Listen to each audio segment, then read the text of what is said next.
I'm Father David Hollenbach. I'm professor in the Department of Theology at Boston College, and I'm also the director of the Center for Human Rights and International Justice at Boston College. Burning a church, burning a house of worship is a very significant violation of the fundamental right to religious freedom.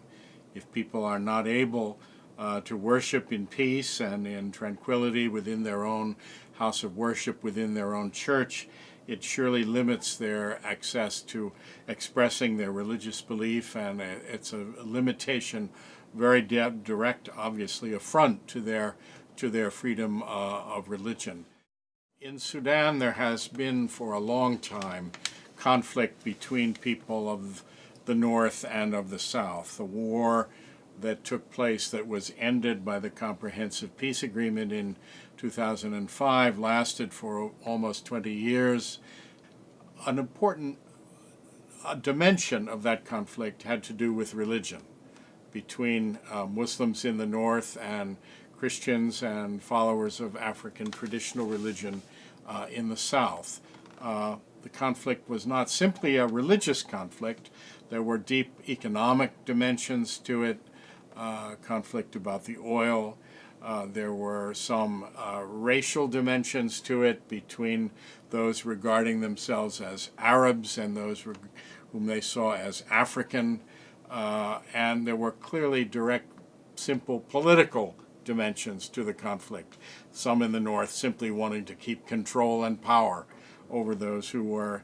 So it's a complicated blend of religion, economics, because of the oil, of race and ethnicity, of power politics, but religion plays a role in it. And it seems to me that in the burning of the church, religion is being used in some way as a symbol of the division between people.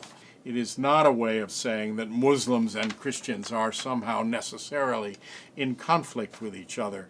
There are other dimensions of this conflict, and religion is being used as a way of dividing people. And I think that we need to find ways to get beyond seeing religion as a divider to seeing religion as a uniter, a bridge between people, and finding ways to do that through the kind of efforts that are being made in the rebuilding of this church, of people from different traditions coming together to help rebuild it, is a way, it seems to me, of overcoming the kind of division that has led to the burning of a church in Khartoum.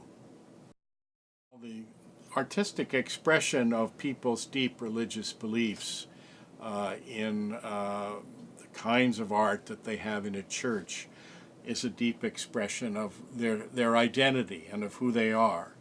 And if people from diverse communities, from Muslim and Christian and other religious communities, can cooperate in helping to rebuild a church that contains art that expresses people's deep identity, it's a symbol that it's possible to bring people from different traditions together to collaborate, to build peace, to build a society that is not divided, and two societies of North and South Sudan that are at war with each other, but rather that religion can be a source of unity rather than a source of division, it seems to me is a very important task.